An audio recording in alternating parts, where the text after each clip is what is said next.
GM, everybody. What's up? What's good? How we doing, chat? Fred and Ferd, Cyber Dragons here in the chat and also on the screen. Welcome back to another episode of Behind the Avatar, #1 metaverse podcast. And today, as you can tell, my guest today is Cyber Dragon. So, what's up, Cyber Dragon? I believe Hey, how's it if going? if I've done enough research, your name is Peter. Um, Peter, that's do right. you prefer to go by Peter or Cyber Dragon? Yeah, Peter's fine. Whatever. Yeah, I I'm easy. I feel like it'll be almost hard for me to switch it in my brain now that I've thought of you as Cyber Dragon for a while now. But welcome. Um, Thank you. Happy to be here. let's start everything off. I like to just kind of start it off by opening the stage up to you. Just give for anyone who's listening that doesn't know who you are, just give us a little intro of who you are, and then we'll just kind of dive into things because I'm curious to hear your story. Yeah, no worries. So I'm Peter, otherwise known as Cyber Dragon, from Melbourne, Australia. I got into the sandbox before Game Maker was even released. It was during the very first land sale back in, I think it was like February in 2020, before the pandemic hit. Um, Bought some lands and was curious in the project because I bought the Central land in 2017 and I held that project, still got the land. Didn't like their builder so much. It was pretty difficult and very restrictive.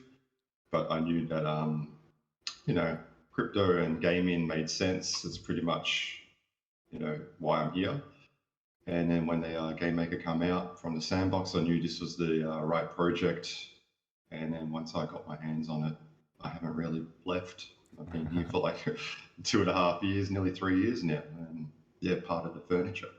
Yeah, no, that's awesome. Um, did you? I was fiddling with the screen, so I could have missed this in the beginning. But did you mention do you have a background in game design? Not kind of, but not. Yeah. So I'm a jack of all trades. I've had 38 jobs so far in my life, Heck which yeah. is quite a lot. Yeah, that is a lot. Yeah. So peasant work, you go to retail or factories and call centers, and you can't see yourself retiring there. You basically do that for a couple of weeks and think to myself, I can't do this shit anymore. I need to find something else. And I pretty much did that for like 38 jobs. So yeah. I, But in I between feel my that. last in between my last job, I worked at a bank, a big bank here in Australia, and I had to travel an hour and a half on public transport each way. So I got my tablet and I was doing courses, watching people make games like Bricky. He did like Unity games, and I Okay. watched him code and I watched him do stuff. I had no idea how to do it, but an hour and a half each day for like 6 months on something you don't know about, you kind of get knowledge, at least basic knowledge of things. And yeah, I was watching game development, storytelling, logic making, that sort of thing, and that really applied in the sandbox quite well.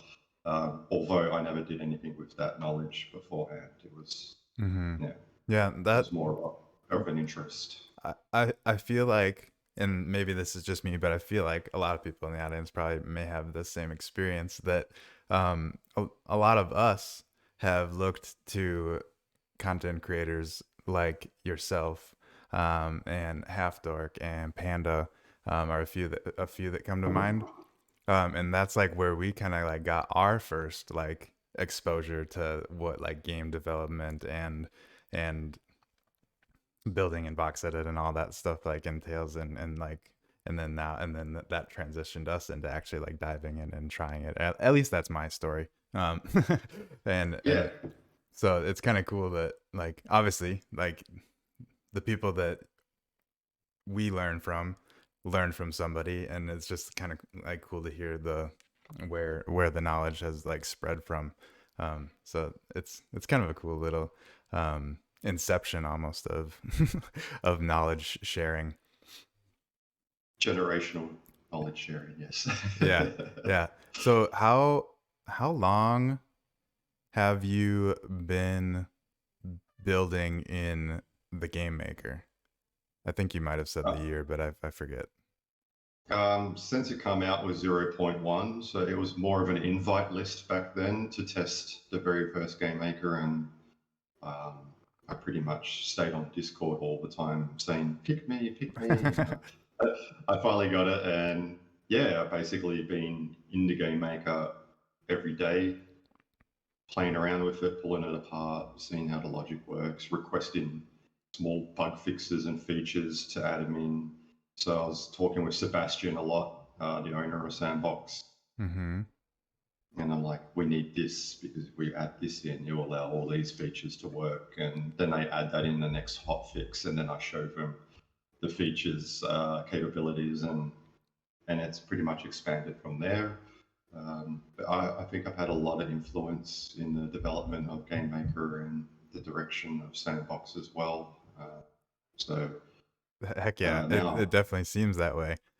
yeah, I don't know how it happened, but the stars aligned, and Yeah, the universe works in mysterious ways, and here we are seriously. today. Yeah. Yeah, no, that's So it's no one very really plans for this, it just happens. yeah, that's very cool though. Very cool story.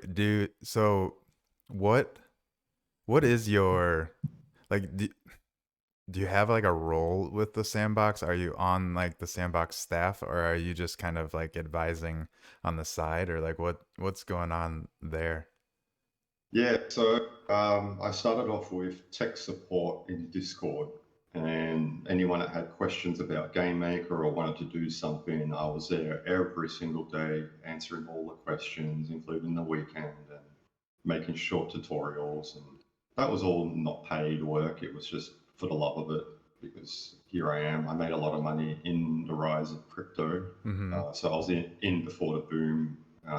So money wasn't an option, like a problem. Mm-hmm. It was more about how I want to spend my time. So that's what I ended up doing. And when money is a issue or I do need to consider an income, I just went to Sandbox saying, like, can you give me a role in something, that I can be useful with? So they gave me a role as a tech support advisor for like partner games and game maker fund games. So any big studios and whatnot that need help in game maker or have technical questions or need meetings, I basically were there to help them. And then I got a role in the game maker fund.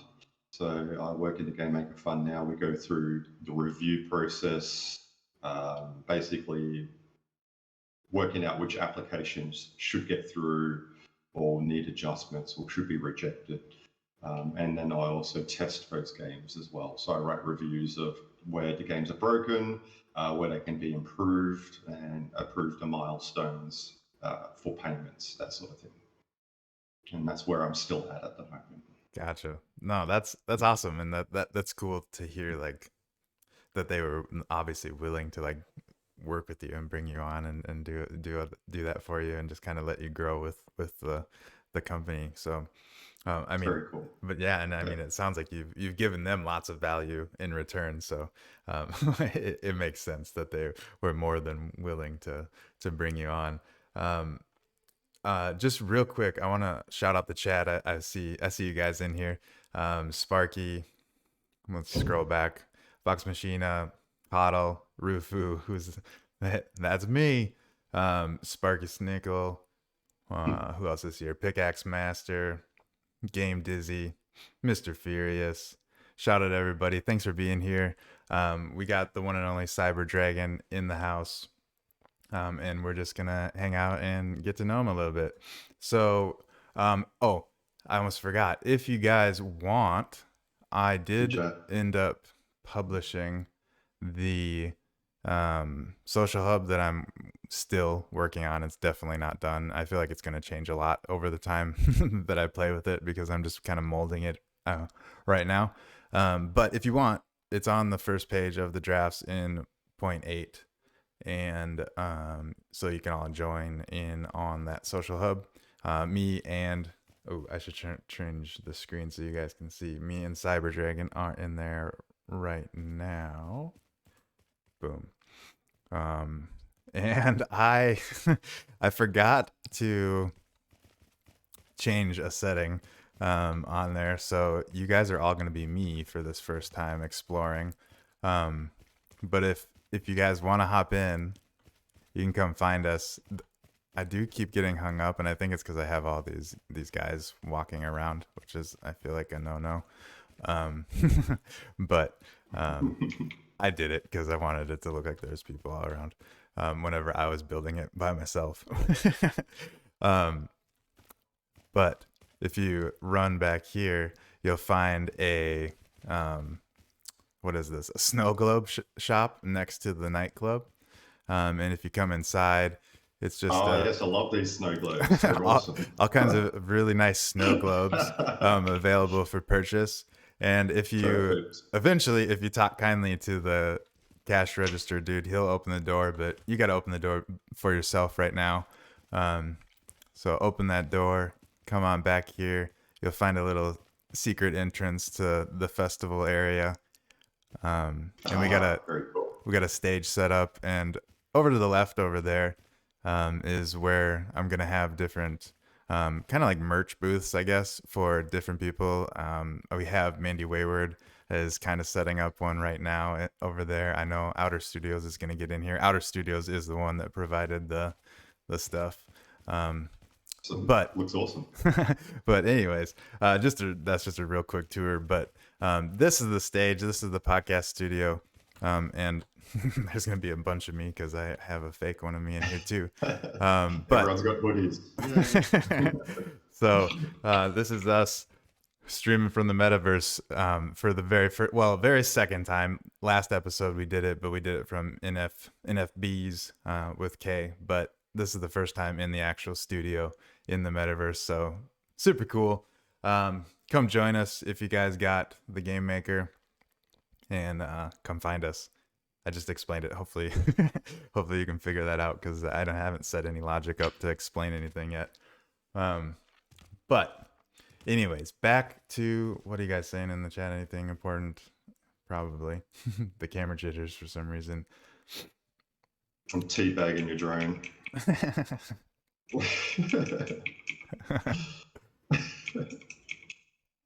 You ever used to do that in shooting games? Yeah, yep. Frag someone and then start teabagging on their dead body.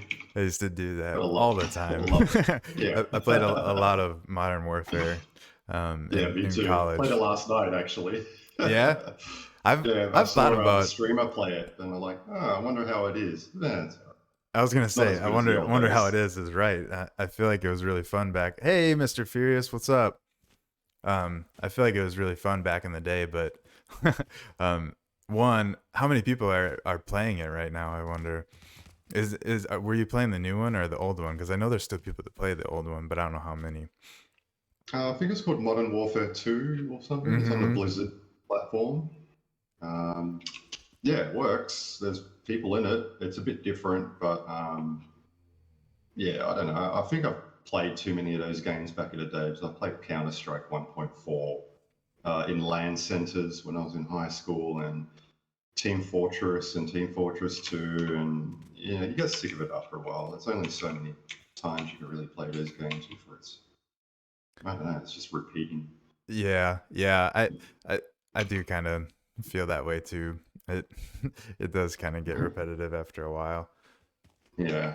It's weird that you can like how hooked you get on that though. Like the repetition of playing like I would play hours on hours of straight just team fight or whatever the online ones was, and just play and play and play, and it's like it's weird how it like hooks you in. It gives you some sort of dopamine hit or something, I'm sure, like that your Hmm. body just gets hooked on. um but yeah, Absolutely. is that when you're designing games, is that something that you kind of try and capitalize on is is like is there like hooks that you like place in a game when you're developing it, or what is your strategy as far as like building a game that people want to play over and over again? You just got to find another game that's pretty similar. I like to do that. Mm, Use a test case that already works and apply it, or see if it can be constructed in the game maker. The game maker is still pretty restrictive, so there's plenty of games we want to make, but we've got to wait for more behaviors and components for it to work. Still quite a few bugs as well. So even though we have some behaviors, there might be things that don't behave properly. So we're going to wait for hot fixes. Um, but because this game maker is based on RPG behaviors, we can't really make shooting games, for instance, or racing car games, which is two very popular genres. But hopefully in the future. yeah. But other than that, Do you no, think that shooting is in the future?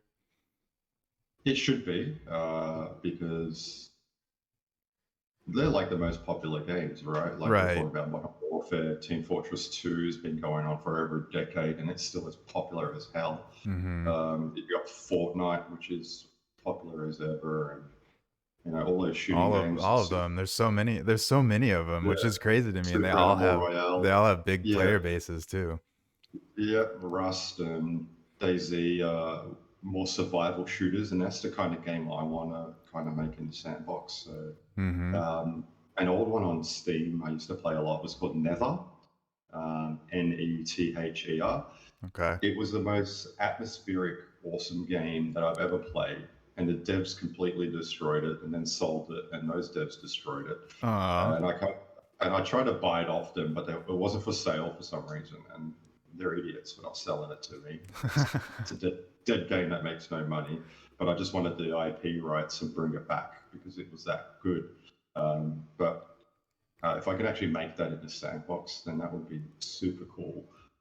Yeah. But yeah, we'll see what happens. Right yeah. now, with zero point 0.8, I want to make horror games. I think taking effect of the darkness and lighting and sounds to get that immersion. Uh-huh. I think Yeah, I I think think horror yeah, games will work well. that's like a lot of the lighting and the sound features that got added are huge for horror games. I feel like just because I mean, whenever I start thinking about a horror game, it's like those are probably the two biggest things that like Mm, suck me in and scare me are absolutely.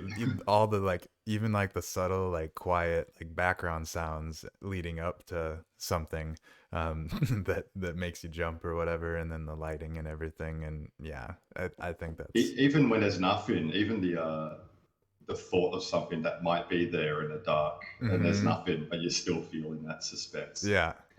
Yeah. Pretty cool. No, I feel like there's gonna be some really cool stuff. Have you, um, how much have you messed around with like stuff that you would do as a horror game with point 0.8 so far?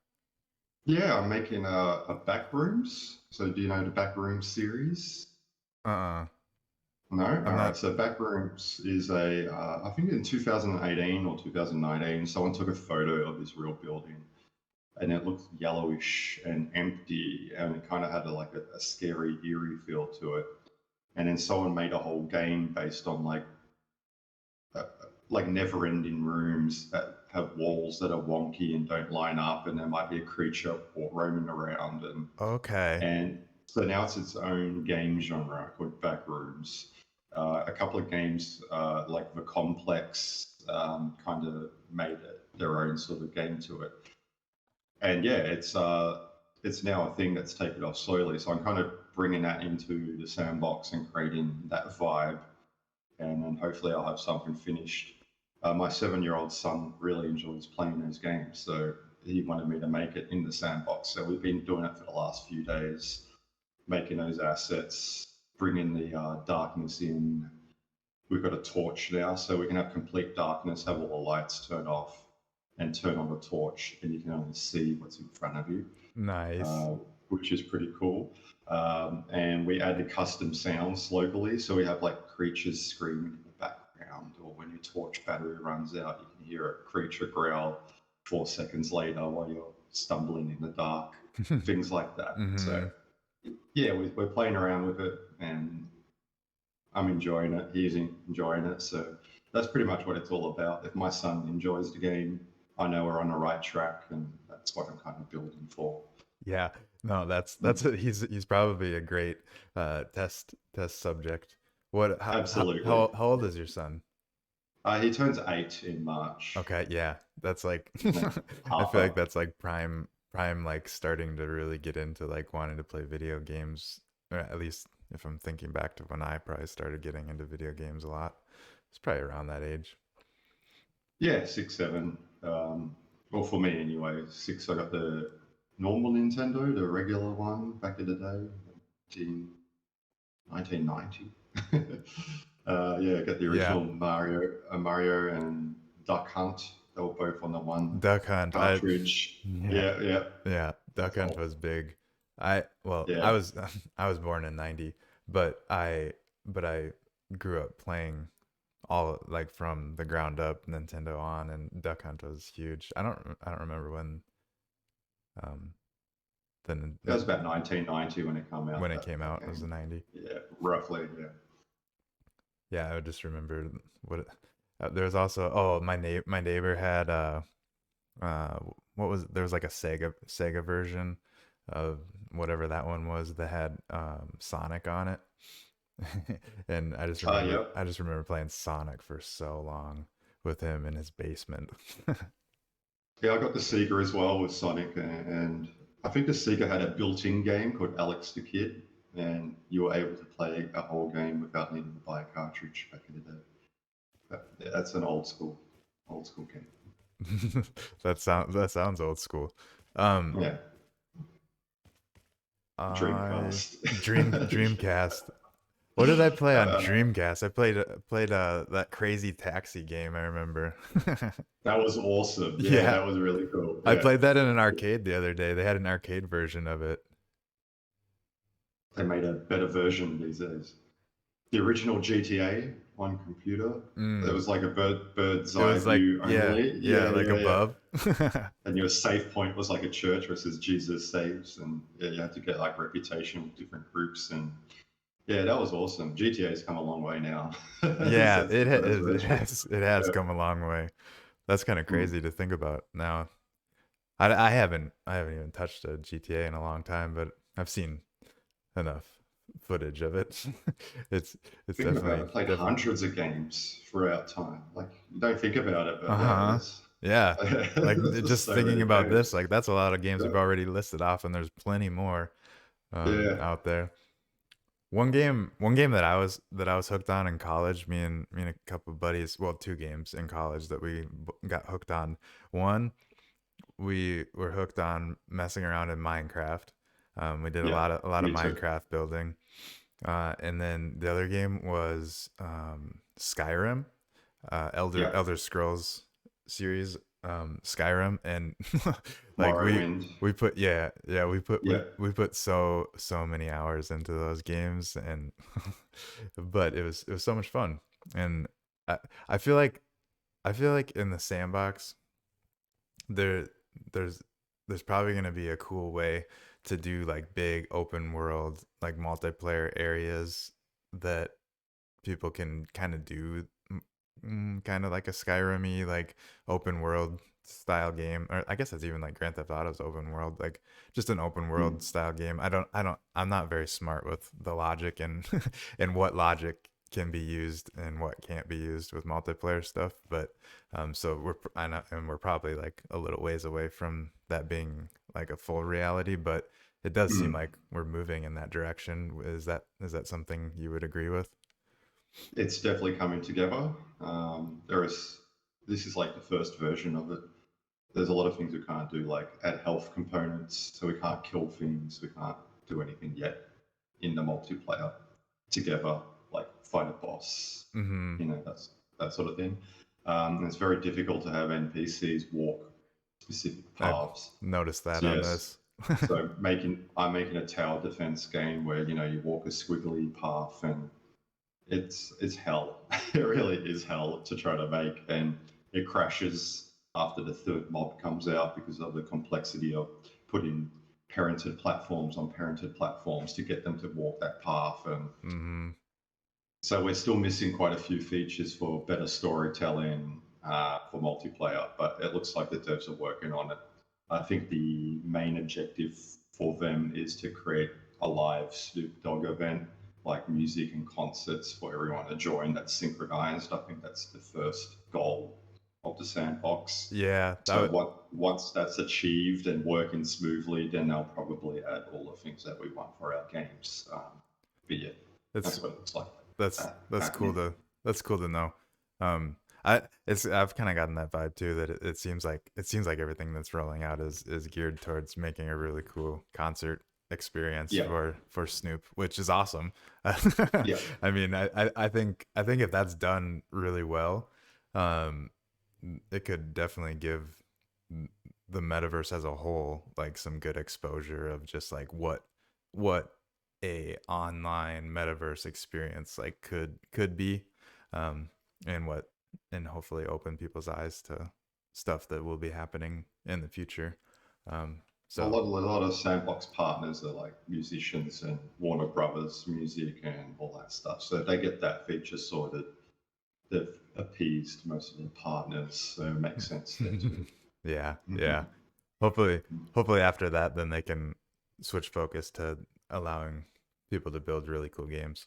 um, um I- Absolutely. yeah, is there anything that, so I know you said the lighting and the sound are big ones for you for building games that came out. Do you focus on multiplayer stuff at all? Is there anything with like the new multi? I know there was quite a few different multiplayer features that were added.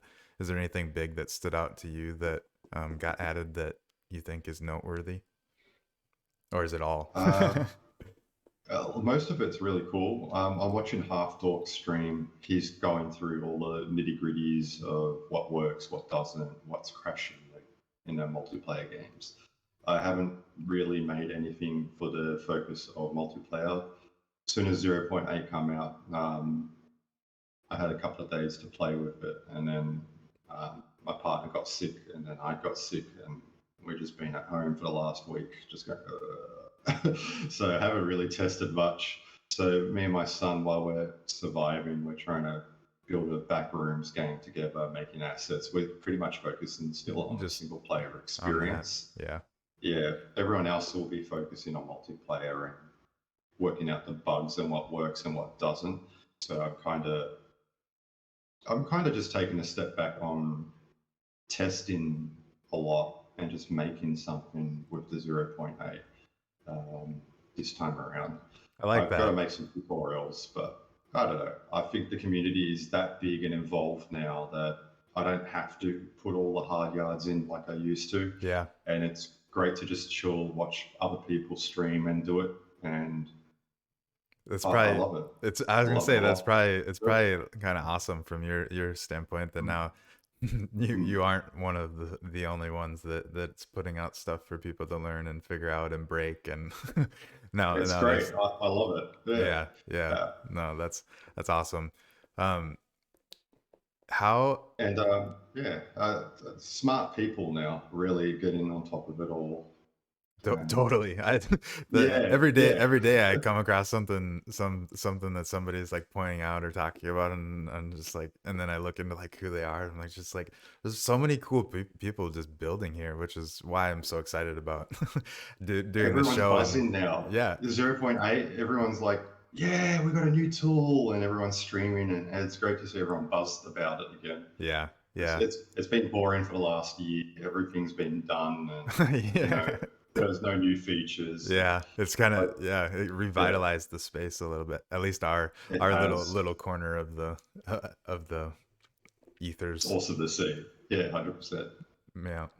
Um, as far as your game goes, do you think that game that you're developing would be something that we'd be able to play in like an alpha season or something? Or or Yeah, yeah, yeah, because the backrooms are pretty minimalistic when it comes to like assets and whatnot. It's more about crafting the experience. So I don't have to sit there creating 1,000 assets for this one game because it's not about that. So I can push it out fast. Um, but I'm going to take my time. I want to create an immersive story as well as have some sort of logic to problem solve something while you're in there. Because if you're just walking around and you don't have a goal, it can be okay, but I think if you're going to play as a goal, it adds more pressure to the game as well. But I yeah, like that. I, I I don't know if it'll come out in alpha though. Yeah, because the next alpha release is not going to be 0.8 focus. It's still going to be 0.7. okay. So anyone in like Game Maker Fund now or partners, they can't upgrade their game to 0.8 yet if they're releasing in the next alpha release. So it's kind of we're in limbo in that area at this Gotcha. stage. So when I do game tests, I have to reinstall 0.7, and then when I want to go back to making things, I have to reinstall 0.8, and you've got to Uh, completely uninstall and delete the folders so they don't conflict. So there's a lot of flicking back and forth between game maker versions. Yeah. yeah, I bet. That that's you almost need to get two different desktops or something. It feels like it. Yeah, absolutely. Could be handy. How much game playing and testing do you do in, I don't know, say a week? A lot. That's like my game maker fun game. That's like my game maker fun role. So take other people's games when they're ready to test, go through it all. It sounds fun until you start playing bad games, and Uh, then you give them feedback, and they don't understand that feedback or don't understand how to make their own game better, or you're just like, oh. There are games where I literally punch the desk and be like, it's that bad, and the yeah. parkour is not working. But then you play games that are fantastic, and you're like, wow, these guys know what they're doing. Make sure we sign them up for another project because they're really, really good at what they do, and they could bring a lot of value. So, like with any job, you get your ups and downs, and same with game creators. They hop on board excited, they want to make something, and they don't have the I guess the full skill set to Hmm. deliver what they had in their head, or how to execute it properly in Game Maker. And yeah, it's a challenge. The job's not easy Yeah, I because can you got imagine. to deal with both sides. Yeah. How many like submissions do you think the Game Maker Fund gets in? I don't know, is a month too long? Um, like how like is About it 5 to 10 tons? games a week. Five Yeah. to ten a week, you think? Yeah. Roughly. Yeah. And The list we still can't catch up on. It's too many. Yeah. you just you just play through those right away as they get submitted, just to kind of check out what they are capable of doing. Yeah, so when in the Game Maker Fund, we pay you to make games.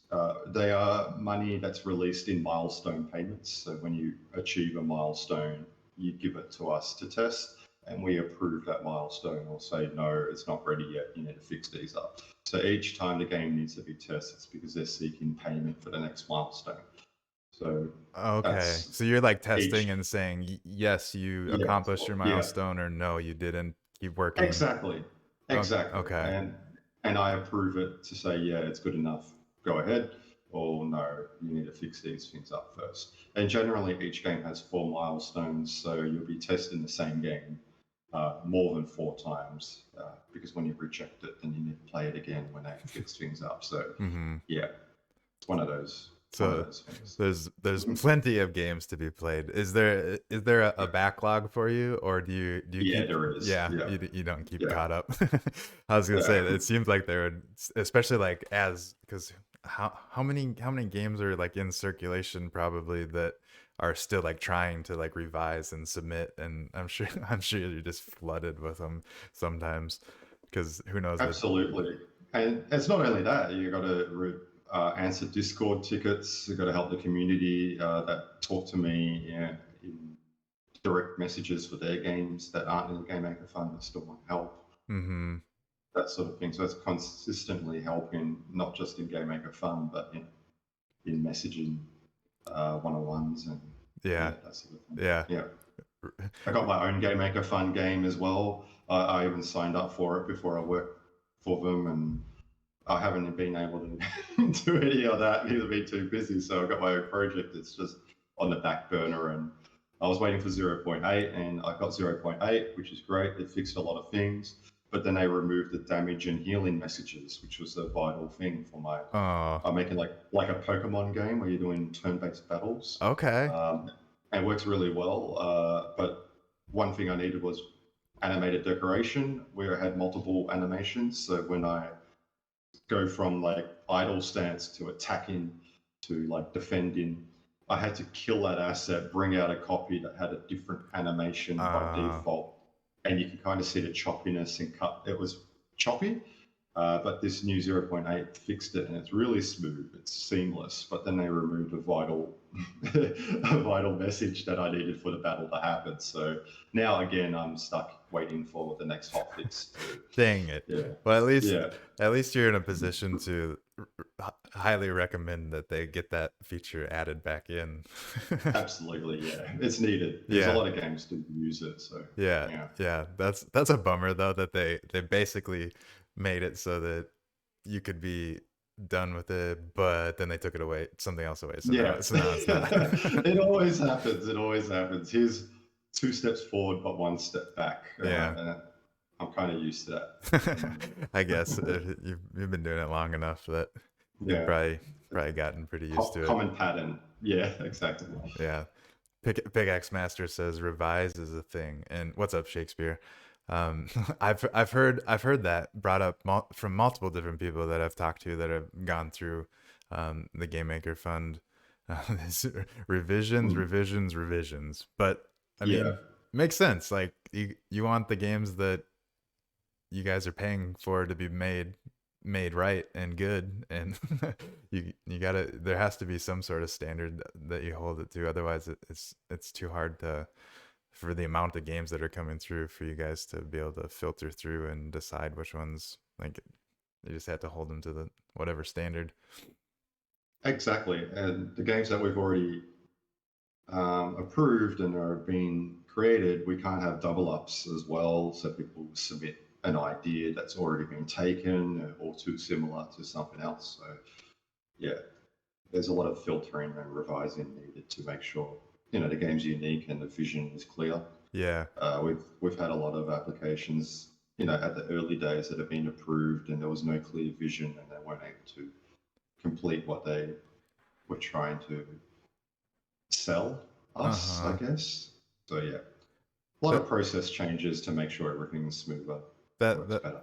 that makes sense, the way you said that, like I can imagine that in the earlier days it was more, um you hear somebody's idea and they they have a, almost kind of like the early days of the NFT craze, where everyone was just like had a roadmap, and this is what we're gonna do, and Mhm. we don't actually know how to accomplish any of this, but we'll figure it out. So just trust us, kind of thing. Exactly. And I'm sure Yeah. I'm sure some of Trust us, those, bro. yeah, yeah, I'm sure some of those Mm, probably turned around and didn't pan out too great, but just like anything else that's like that. But exactly. Yeah. um, so yeah, they're adding in some standards and everything. It makes sense. It's better for the long term of everything, of the ecosystem. And I mean, I feel like, I shouldn't say I feel like, because I have no idea. Whenever, I'll just ask you, whenever you are playing games for the Game Maker Fund, do you, are you trying to figure out, like, is there a balance between figuring out if the game is um optimized, like for performance, um versus like fun and like playability? Like what do you guys focus on, or is there like a spectrum in between that? I'm sure. Yeah, it's all of the above. So, because I've played hundreds and hundreds of games since I was like 6 years old. So, I I don't have too much judgment on how they execute a game because there's been some obscure games in the past, especially in the 90s, without little explanation, but the game's a lot of fun trying to discover how the game works without tutorials and things like that. Mm-hmm. But then there's certain rules of games that they all follow, and if they don't apply into these games, I kind of tell them to alter it so it does. Like a lot of people make in Sandbox an open world game, and then they go find three of these items, and they don't have any indicators on these items, and they could be absolutely anywhere, and the interaction for them is so small that you'll never get it. So there's the main focus is the first time user experience. Are you guiding the player to A and B, and does the story make sense, and is it in depth enough? Um, Performance is definitely needed as well. So we have a FPS counter. So if that drops below 30 and there's frame rate issues, then that's the main focus, is to make sure that it's running smoothly, find out what's causing the lag, and roll that back. But the game needs to be, it needs to guide the player from A to B mainly. It can't be frustrating looking for a needle in a haystack. Mm-hmm. And having open world games is annoying because it's not intentional most of the time when these creators make it, but they don't realize that a lot of games are path focused. So you're guiding the player from section to section of the map, which a lot of creators fail to understand or implement in their games. Uh-huh. Yeah, and it's easy to not do it in the sandbox, but yeah, people need to create maps that are sectioned off, and you create the stories in like this part of the map, and then when you finished it, you open up the next part, and there's more to explore. And that way, the player doesn't have to look around the whole map or take in the whole experience in the one go. They can be eased into it. Uh, I feel that's more important than most mechanics. I feel like that's a good tip that I like to think that I would have thought of if I was making an open world game. But like, yeah, like start it off slow. Like it can still be an open world, but start it off slow, Mm, ease them into that's it, it. get them used to.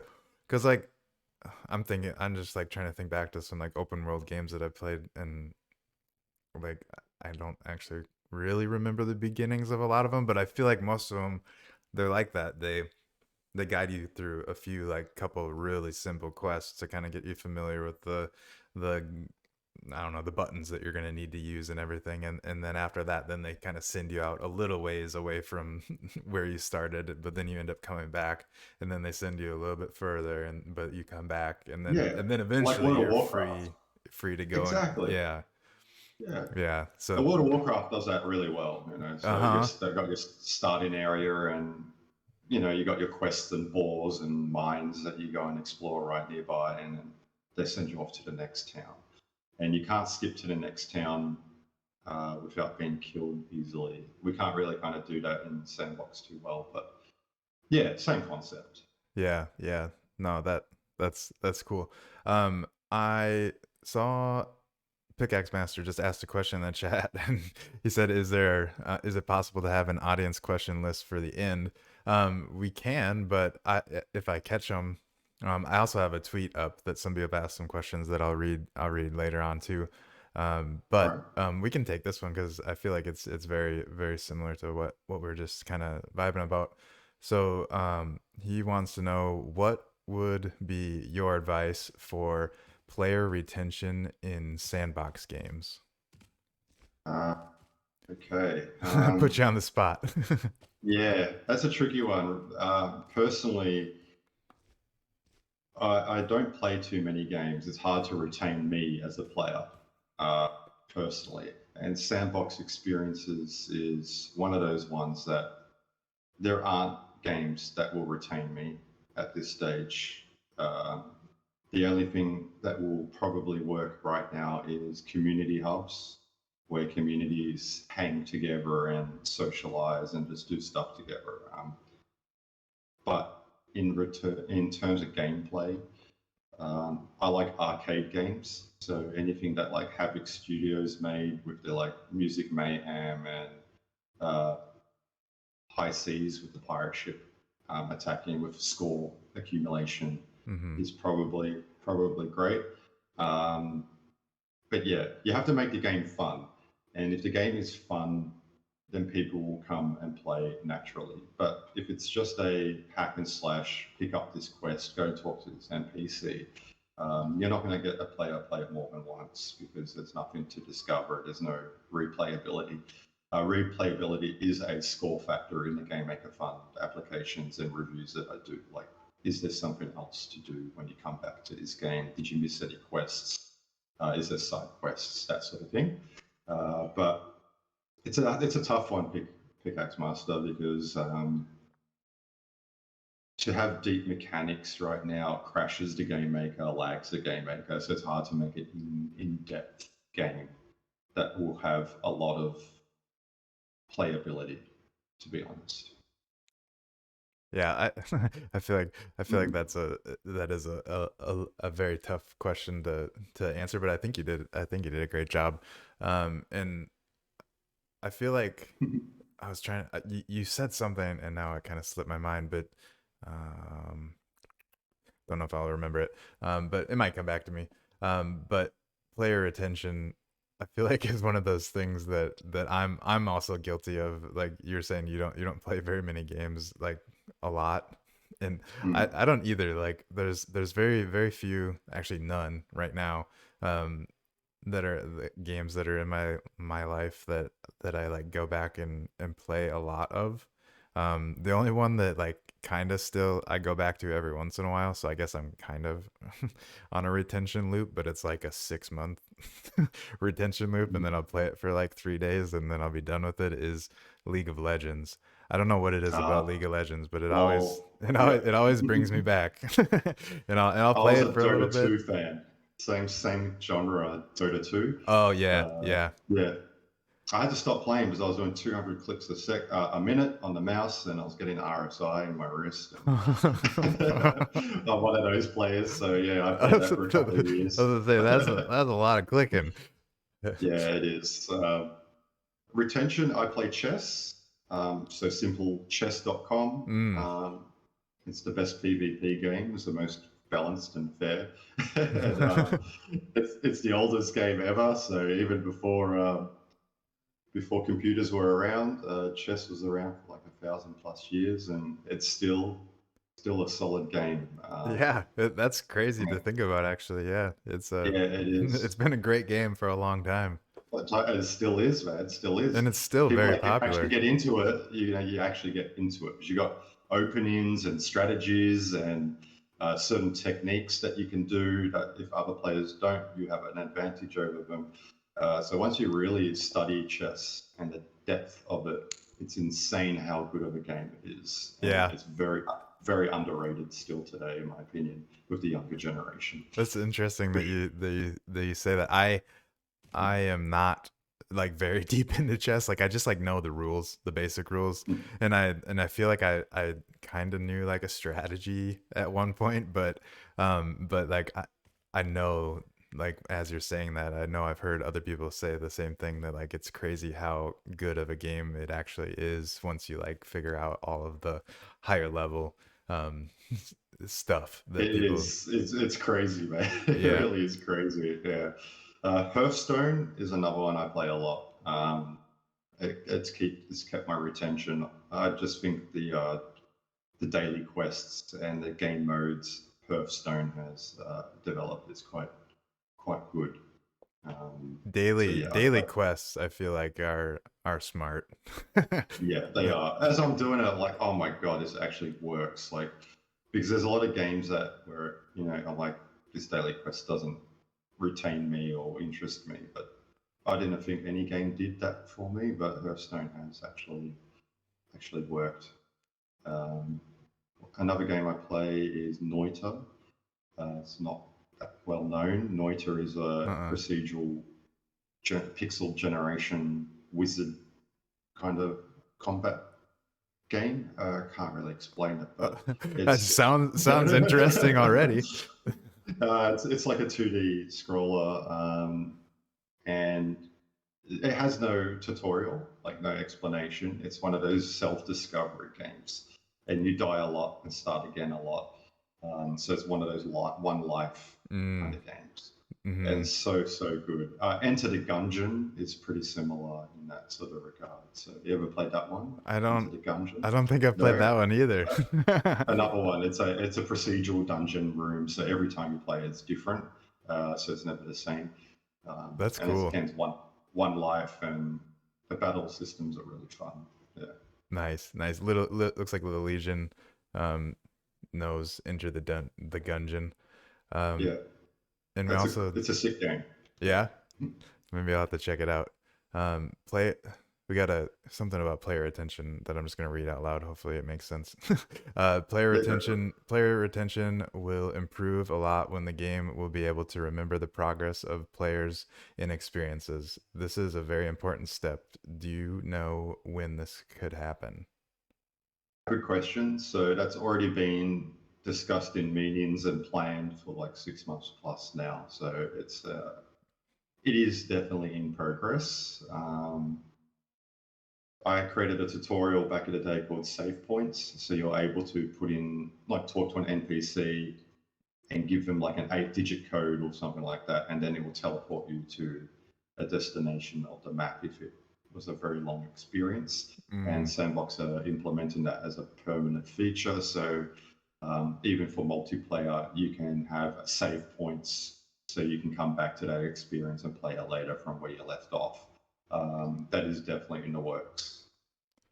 that's so as far as the save points go, does that mean it would remember like gear that you picked up along the way? It should, yeah. Yeah. That's all metadata in the background. It's pretty easy to implement, so I don't see that being a problem. Uh, Would it yeah, give everyone in like individual codes that yeah. you would just save on your computer or whatever and then No, for the actual function, it will be a proper function that the player oh, will okay. just save on their account. So So at the moment, we got when we play alpha experiences, and you get like you complete quests, you get experience points for that alpha season. It kind of remembers what quests you've done. mhm, Uh, it, it, it, it will use that sort of system because we've gotcha. got data in the background now. We know when a player jumps or accepts a quest or how long they've been in the map for and that sort Sure. of thing. Yeah, So, that makes sense that yeah, it yeah, yeah. that it It's should just be. another save point. Yeah. Uh-huh. Okay. Duh. It's just another data point. Yeah, Yeah. yeah, yeah. Easy done. Yeah. Hmm. That makes sense. So probably not too far in the future that could be a thing. Who knows? Yeah. Who knows what they want This to focus sandbox on, I we're talking guess. about. So Yeah. yeah, Yeah. maybe. Yeah. Depends on where the We don't focus know. is. If that'll be beneficial for Snoop Dogg concert or not or whatever. Probably not. Yeah. Yeah, But it is coming. but yeah, that's good to hear that at least it is being talked about and has been being talked about for a while. So it's definitely on their radar and something that sounds like you already have a grasp on what would need to happen. So Yeah. can't be too tough to implement whenever they get the time to implement it. Um, I remembered that there was a question that I wanted to ask you off of Twitter. Um, do you have a cutoff time that you need to be done with this? Maybe about 4 or 5 hours from now. Perfect. Perfect. We will not go that long. Um, No, that's good. where did Was it Codazine's question? yeah. Yeah. Yeah, Yep. which behavior I can do without in Yep. the game maker? Yes, that's what Yeah, it was. Which behavior can you do without? there's a couple that I haven't used at all. That's the multi behavior. So that's the one that brings out blocks randomly. So I can do without that. So that's not a problem. Farmer behavior hasn't really worked for me or as intended. So I can do without farmer behavior as well. What Um, is farmer behavior? I've never used farmer behavior. What is that Yeah, intended to so there you do? go. So we could do without Yeah, it. yeah. But it's an NPC that wanders around and it looks for a tag for it to farm. So you can put it on like carrots, and the farmer will detect the carrot, walk over to it, and pick it out of the ground. or just make it disappear. So it's kind of like farming Okay. assets, and it has a lot of bugs and problems, and it doesn't detect things sometimes. It's just like never been a behavior I really used. And the multi blocks one, I don't know of that one either. Which I don't know what would you do with that? Multi blocks is like void behavior, but the opposite. The So opposite. void, Yeah. yeah, and multi, when they activate, they keep ticking. You have to destroy the actual asset that has the behavior once it's used. Otherwise, it lags your game because it just keeps ticking every second. So as you add voids and multis to the game, you're going to keep lagging your game if you don't destroy them after they're done. So voids get rid of blocks and assets, where multi adds blocks in the square that you allocate. So if you want like stairs to appear as blocks, you can use multis to make them appear. Okay. Yeah, That makes sense. I mean, I guess I could see some use case for it, but there's other ways to do that too. Yeah. Which is yeah, why I feel like I probably wouldn't use that. But yeah, I could probably do exactly. without that too. You just I'm use assets instead, so it works out yeah, better. yeah. We're on the same page there. There was I just got off of it. Why did I keep getting off of it? There's another question that we can address. Um, so Fred and Ferd, which they are in the social hub hanging with us. He is in the social hub hanging with us, and he's in the chat. I saw. He is asking if you have advice on Game Maker Fun and what one should expect, or maybe your insight about benefits and downsides of being accepted.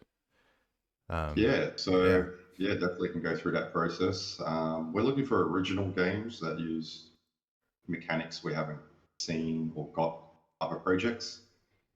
And we need a detailed application, how much money you're asking for, where it's been allocated, who's on the team, how much they're going to get paid for it, how long it's going to take, a detailed plan on, the social interactions, the quest lines, what the game's about, even a small demo to see if what you're creating or wanting to create makes sense or can be done. So it's basically it's a detailed application now of what you want to do. So it does require a bit of work to apply it. What was the second part of the question? It was Um, I'll pull it up here in a sec. uh, Unless you found it. nah, sorry, I had a mental blank then. uh, So Go ahead. we can decline a lot of applications as well if they don't meet certain criteria or it's been done before. Um, the downsides are paperwork, in my opinion. So it's not just getting the set accepted and you get to make your game and that's it. You have to catalog your assets that you make, submit them for review. You need to make a website. You need to do marketing materials. They all need to be submitted to the sandbox as part of your milestones as well. So it's not just creating a game in the game maker. It's like running a small business as well. So you need to have all of these in mind when you do the application. And after you get accepted, you still need to make a logo for the game, get a website up and running, a landing page. What are you going to do for marketing? Which assets are going to be put for sale? Yeah, that sort of thing. So all of that takes into consideration. Is one thing that popped into my head whenever you're kind of explaining all that is there like, because I don't know how I would go about pricing, like how is there any like templates or any like guides or anything for people that are maybe thinking about making a game, and how they would come up with like The the figure, the like, yeah, yeah, like how does yeah. that like get calculated by someone, like where I have no idea what it costs for some things that you would be like hiring for or whatever, or doing yourself. um so yeah. It depends on the person, the team, where they're based in the world, because some countries it doesn't cost that much to work per day compared Mm-hmm. to someone in Australia, for instance. So, and that all comes into consideration as well. So there is no figure to talk about because some people only need a few $1,000s, some people need $100,000. Depends on their teams, what they're hiring, what they're planning to do. So yeah, it's So more it's so, very broad, more so if it's very like all broad. broken out, like so that you guys know what where each dollar is being allocated, then if it All part of the allocation. makes sense Yeah. to you So yeah, guys, then it's like okay, yeah, like we can. exactly. One thing you shouldn't add in the application is marketing. We're not paying for marketing, we're paying for you to create the game. So a lot of people come in saying, "Oh, we want 40 grand just for marketing." It's like, get out of here, mate. We're just here. But we're here just to fund you make a game, right? Not to Uh-huh. It, support a whole business and your crew for every aspect. So you gotta apply some basic needs to the game maker. So if you're going to be spending full time on it, you want to make sure your bills are paid and your rent is paid, and that you're going to get enough pay artists as well to make your assets, unless you're going to do the whole thing yourself, which is fine, but most people don't. They right. usually need people to help as well. So you got to get quotes from other people, like how much would it cost to make these assets, and make sure that you've got enough in the application as well. If we feel like you're asking for too much, or there's not enough details, or needs more explanation, we don't just reject the application. We do reply back and say, this needs more attention, or can you give us more explanation here? Or we'll give a counter offer to say, we feel like this is too much for this sort of thing that you're asking for. Here's an offer that we will be happy to pay instead. So if you do apply for the Game Maker Fund, just do what you feel that you need and make a detailed application, and then we will do the rest. We will come back and forth if needed. The first and most important thing is that you have an original idea and you're able to bring value into the sandbox with your idea. If it doesn't meet that criteria first, then there won't be coming back and forth with figures and stuff, because there wouldn't be a game worth bringing on board. Right. So yeah, think of a great idea first, and then all the rest falls into place because there will be back and forth discussion. But that's pretty much how it would work. Yeah, is when you say like an original game, like w- is that like Mm.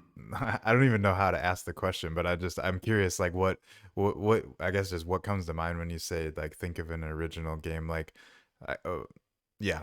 Yeah, like someone goes, "Oh, I want to make a hack and slash based in hell, and you got to defeat the devil or something like that."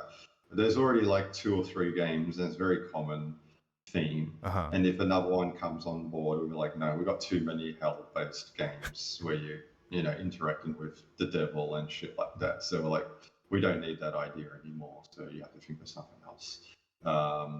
Someone might go, "We've got tower defense game."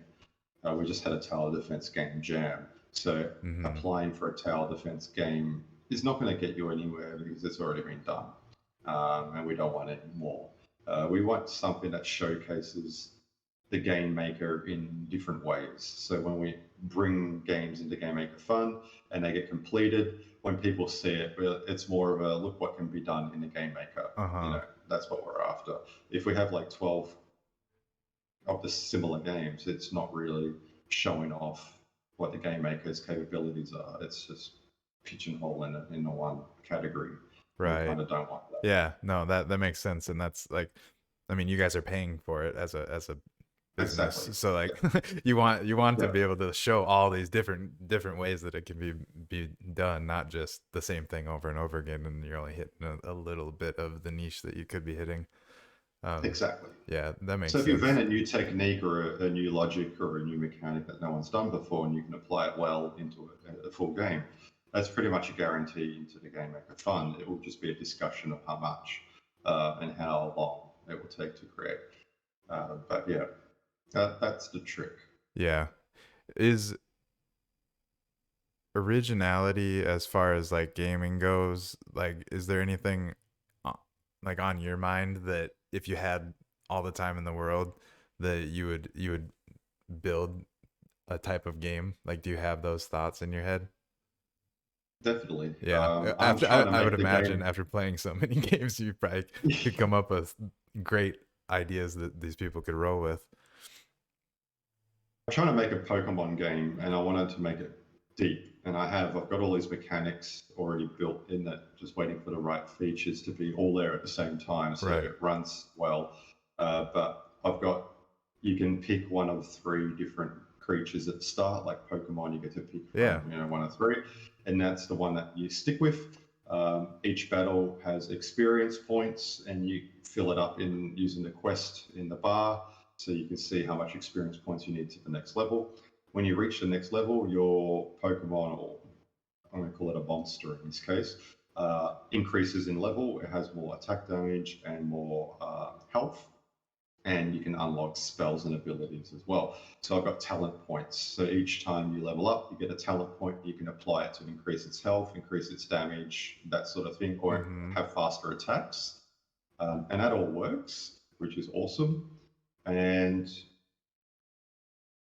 what else did I do? Oh, you get less experience for defeating lower end creatures. Yeah. And if you're like 2 levels higher, then it won't give you any more experience. So I've added that sort of logic in it as well. So you can't Nice. grind the starting area all the way to max level, all of that sort of thing. So all of that's been taken into consideration and been built already. So I really can't wait to polish it up and bring it out as Yeah. a full story and make it really deep. But the mechanics does work. It works really well. That's And the more time I spend on it, it can just only get better. that's exciting. That seems like a game that would be fun to play through. Like, I mean, I loved playing Pokemon, so I'm sure I would love it. But it sounds like Same. something that I think is something that I haven't seen anyone do anything close to yet. So there's definitely originality there. Um, Yes. for for people that are thinking about applying to the Game Maker Fund, I think you kind of answered this, but maybe if you want to go into more detail, what what is like the thing that trips most people up um, when applying? Like going through the detailed quote of how much you're asking for and why and how long for. Um, and if it's a concept that hasn't been done before, we ask for a concept to be made, not the full game, obviously, just to show a demo of the game to make sure that it works as what you're trying to sell it as. Because I've had applications where like, we're going to build this, this, and this, and this, and I know the game maker really well and what's possible and the logic. So I'm like, no, no, you're not. You're not going to build any of that. So I'm like, all right, prove it. So give me a concept demo of what you're wanting to make to show me that it is possible. Because there's probably people thinking about outside the box than me. And I don't want to say, no, it's not possible. I want them to show me that it is possible. Um, and if they can't do that, then we can't approve the game maker fund application because it's not possible. Mm-hmm. So that trips some people up, like their imagination versus reality. Right, right. Kind Mm. of along those same lines then, like how much is needed from somebody submitting to the Game Maker Fund? Like what like I'm assuming you could just like link the draft and they could go check out a draft or like how Yeah, or do you guys prefer to get more like mock-up like artist like drawings of what they're envisioning or like what I guess like what is like a good submission look like or is there like multiple different ways depending on there's how different ways. yeah. Yeah, exactly. It is open to the applicant. Um, just need to impress us pretty much. Show us what you want. Show us your vision. Your vision needs to be clear. So if that's about screenshots and drawings and assets, or if it's a small demo that's playable, whatever the case may be, we need to see your vision clearly. Because if you can't give us the vision clearly, it means you don't have a clear vision or don't know how to convey it to us to see it. And if Mm-hmm. you can't sell us on the product, then it's most likely not going to be bought.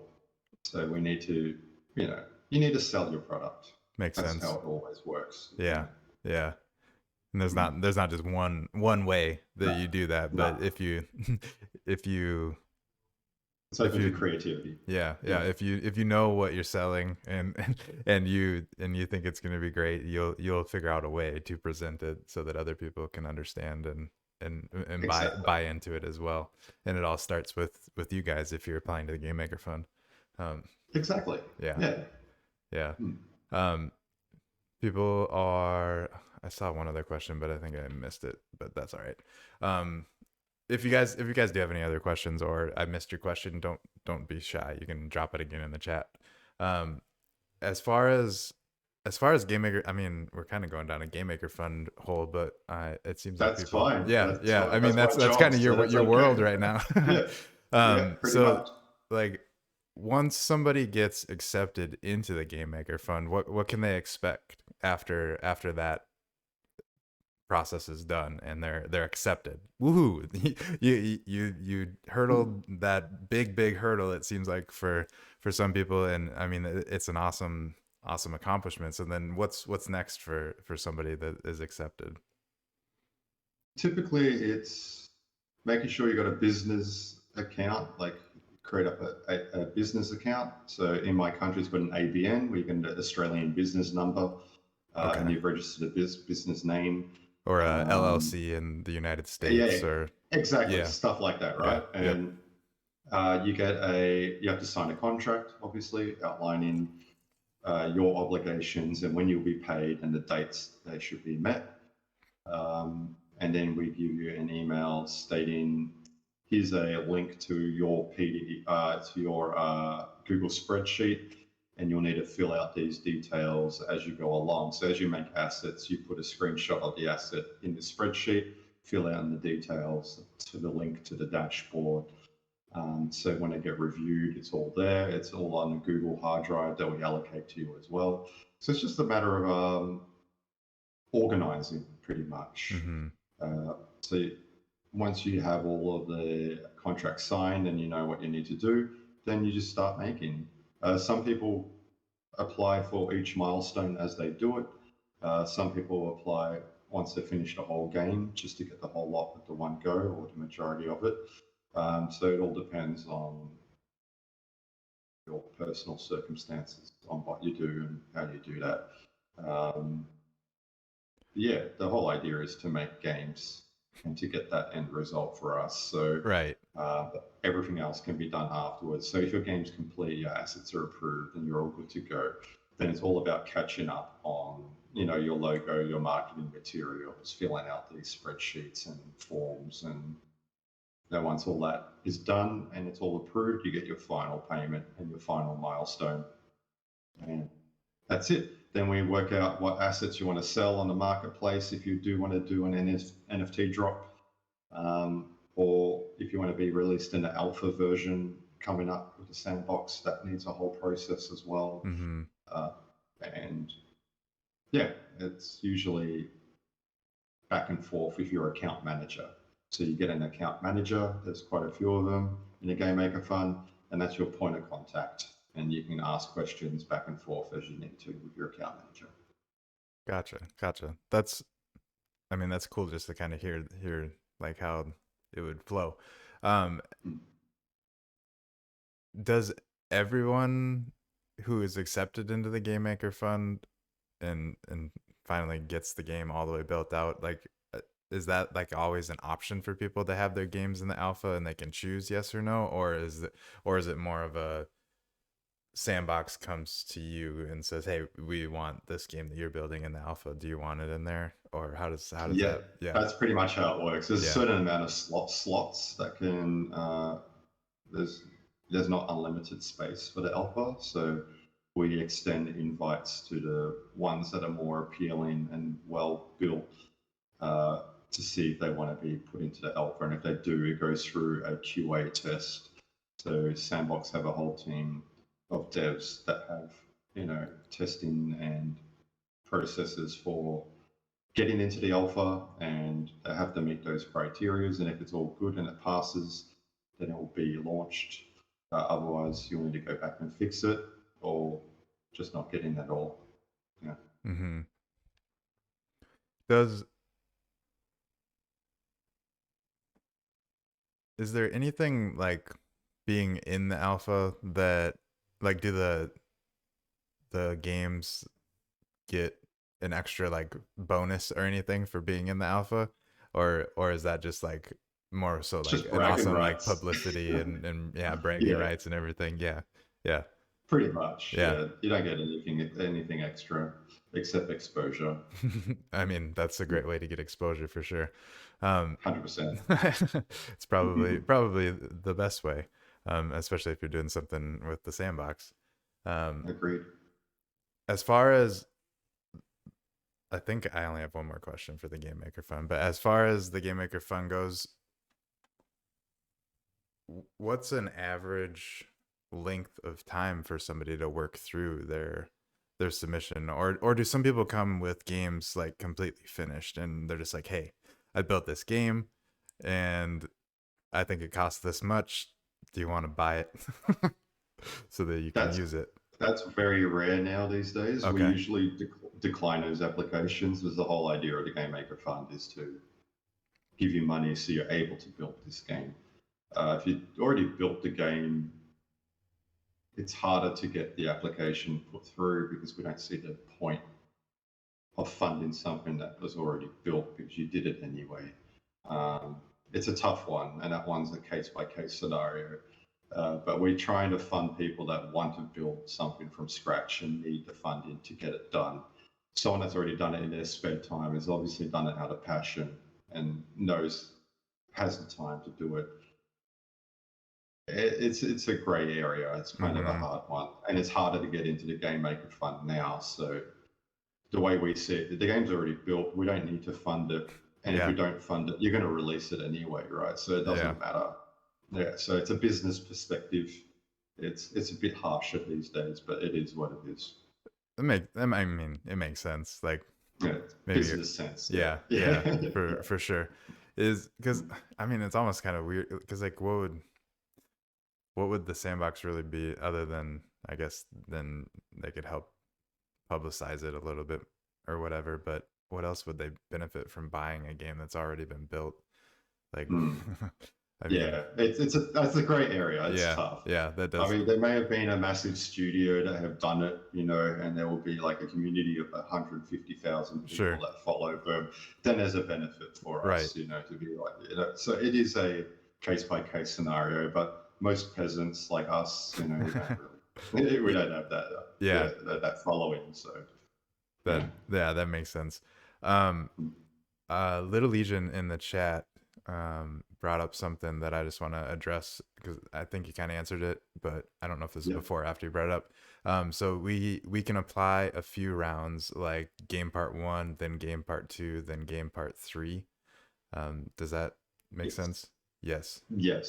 So again, it depends on how good your first one was, and do we want part two and part three? Because if your first Mm-hmm. one's utter crap, then you're not going to get to it two and three. I'm sorry, it's not going to help. It's not how it works.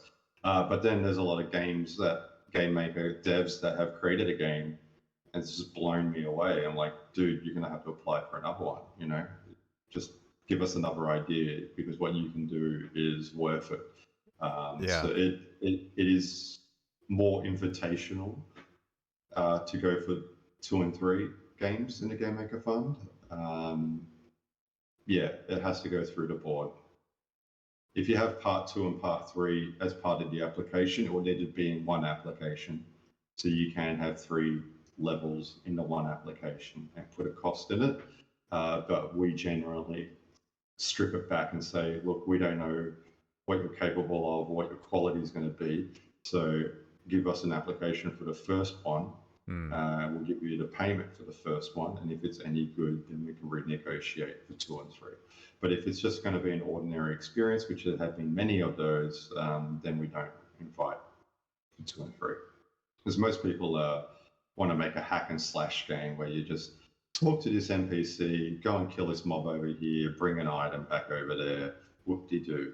And we don't need those games anymore. We've got enough of them. They're your general non-original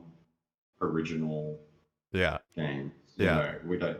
Yeah. So part 2 and part 3 are those sort of games. No, no thanks. Mm-hmm. But if you create something so fantastic where the world is immersive, the story is deep, you know how to use the mechanics really well and don't need so much guidance, then yeah, absolutely we'll invite you for part 2 and 3 and 4 and 5 and whatnot. Yeah. Yeah. And Yeah. I have, there have been games I played are like, who are these guys? These guys are fantastic. I say to the account manager, you need to bring them on for more because this is really, really good. And they do. And then so they've got 2 more projects in the pipeline because it's well worth it. Right. Right. No, that's.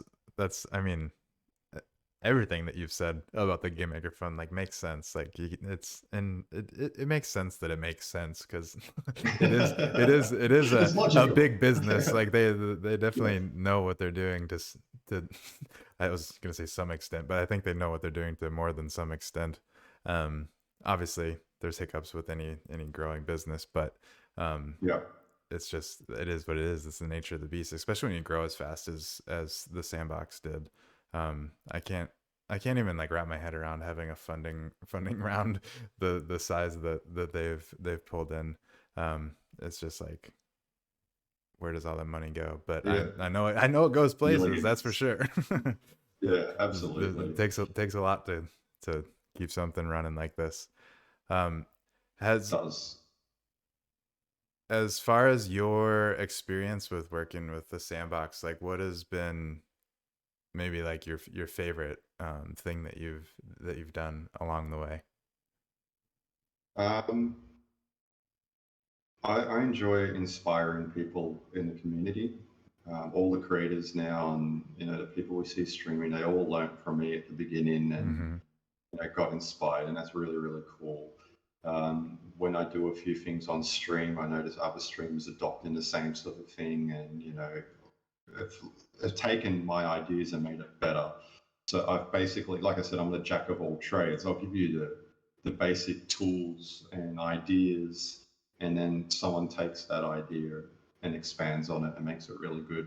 And I kind of enjoyed that part of the journey the most.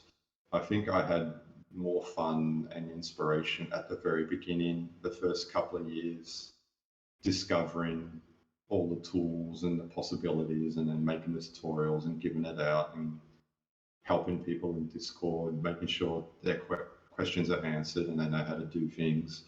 And that sort of support has kind of boosted the whole ecosystem as a whole, and all the creators are like, I can do this now and I can do it better. I'm like, yes. So, and it raises all the boats, you know what I mean? So the whole ecosystem has improved pretty quickly. And we shot to the top as #1 metaverse Yeah. not long after, and then Snoop Dogg got on board, and now we're like unstoppable. So yeah, I don't know. It's been a crazy journey, and Yeah, I I love bet. everybody that's involved, and the positivity in it, and It it's is. inspirational. It's Great. it's it's a great community. Out of all of the out of all of the crypto communities that I've been involved with, the sandbox, the sandfam community is definitely um, one of the best ones that I've been a part of. It's Yeah, just same. there's Yeah, so much support. There's so much like just community like I mean, look at everyone here watching this random podcast on a Wednesday night. Like it's awesome just the support that is out there, and everyone's excited for what's coming, and we're all gamers at heart, and it's just I think we just all have found a something that we all like together, and it's been I'm sure from the very beginning it's been exciting to just see where it's come from. When did you kind of notice or like realize that things were gonna change for the good? Like like when was the tipping point that was like, oh, Sandbox is really gonna do the damn thing and be the #1 metaverse? Like you said, that I feel like they're at that place right now. It doesn't really seem like there's anything else out there That that can compete. it was. It actually was when the first version of the Game Maker came out. Because I Hmm. had Decentraland as well, and I used Decentraland. Me and my partner made something on our land there, and we still got the land, and we haven't logged into Decentraland in like 2 years. Me either. You know, It was and so barren back then too, it still and it is. Like you still have is. this I've heard. one plot of land, and you only have 16 meters by 16 meters, and you're only allowed to put 10,000 triangles on there, like of assets, and it was barely anything. Like you couldn't do much with that land at all, and the tools weren't very good. And they have things that are better than the sandbox at the moment, such as land deployment. You can actually walk around and see people's creations, which is something that sandbox still hasn't done. And it also has live streaming, so you can have meetings and conferences in Decentraland, which is something Sandbox are building and still haven't got done. So there are certain things that Decentraland are a little bit ahead of than Sandbox, but once Sandbox released their game maker, where you actually can build on a 96 by 96 meter land and put in behaviors, and it's a game sort of an easy creation to make games. Yeah, it was buggy as hell, but I knew exactly where this was going. Everyone likes Minecraft. You know, it's more Hmm. popular than using Blender. You know? So at that point, it was very, very obvious to me that this was the number one metaverse. And I don't know if you know back in the day, but there was a website called nonfungible.com, and that was like where you can check prices of NFTs and metaverse projects back in the day Yeah. before people knew what NFTs were. Yeah, I had Decentraland land, and that was like an NFT, like one of the first lots. Hmm. And it had prices of Decentraland, which was like 1,500, 2,000 for a land. We had crypto voxels, which is another metaverse. Crypto voxels was like 2,000 for a land. Uh, then there was another one which was pretty scammy, and I never got into it. Forgot the name of it. It was pretty irrelevant. But then they had Sandbox, 55 to $60 a land. And like, why are these metaverses, which are obviously not as going to be as good, thousands of dollars? And then you got Sandbox in the same list for $60 a land. And like, so I stocked up on Sandbox lands. Like $60 seems very, very obvious to me. Yeah. And it was a very good decision that day Yeah. I was gonna say, to I wish buy I would all the have. land that I could. Yeah. Yeah, and I did. I bought a crap load. Like I bought 30, 40 plus that day at $60 a pop. And time moved on, and then you already know the story. We hit like 20 grand a land at the peak, and Yep. yeah, it was like obvious. It was one of those things that the universe put in front of me that went like, my logic brain went, this has to be free money. It literally has to be free money because I'm looking at this makes no sense. It's obviously going to be a better product. They got the backing of Square Enix, so Square Enix funded them, like $1 million, and they got Atari as a partner. So you can really see they were already in the gaming, sort of Hmm. funding and the eyes of the people you want your project to be seen by. Right. So that point there was very obvious, and then it just required Sandbox to make the product better. Since they had so much funding behind them, it made sense that they were going to make it. And yeah, here we are, And here we are 2.5 now. years later. Logic prevailed. Yeah, here we are. So Yeah. Yeah. nothing's come ahead since then. I do worry about Meta, Zuckerberg, the prick. But other than that, I think we're okay. Yeah. Yeah. Do you ever think about, or do you even pay very much attention to what Bored Apes are doing with the other side? Do you think that they're trying to do something similar? They But haven't really spoken about what that project is, have yeah, they? not. I There's no, mean, there's not no, really very much details. It's all like no, speculation, but no. um, it's interesting. Like it does feel like it's similar. I think it's gonna definitely be different because I think the Mm. clientele that it's catered to is going to be skewed a lot towards the degenerate NFT crew. Um, Yeah, which is most of us. Yeah. which is most of us, but I think the sandbox is going to have a much broader net that they cast. Um, but it's interesting what they're doing as far as like the speculation goes. There's a we don't need to get into it, but there's a lot of stuff you could dig into if you get bored one day and you want to look at another metaverse. I would definitely just take a peek at what the other side is doing, because there's a lot of interesting stuff out there, and their website has, I think, gotten more and more in depth into what is coming. So that's probably a good place to start. Um, Well, the Bored Apes were in the sandbox. Like that's how they mm-hmm. made it big in the first place. The exposure of the partnership with Sandbox made them big.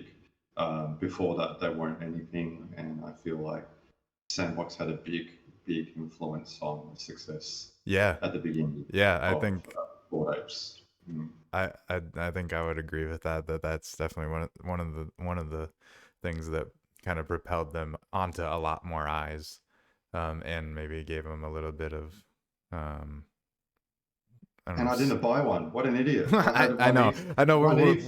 We're talking about sheep Like what? land and bored apes, Uh, and yeah, I didn't buy either. yeah. I waited I like until one land ETH. was That's not cheap. expensive. Yeah, Oh my yeah. Tell me about it. god.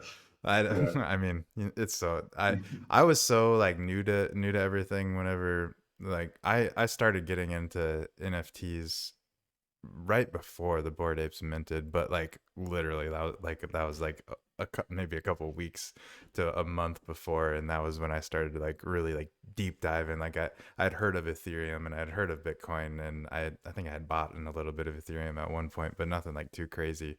And then I started hearing about NFTs, and then Bored Apes dropped, and I was like, what the hell? Like, everyone that I'm like learning from and like and learning with is all buying these, and I was like, I just don't get it.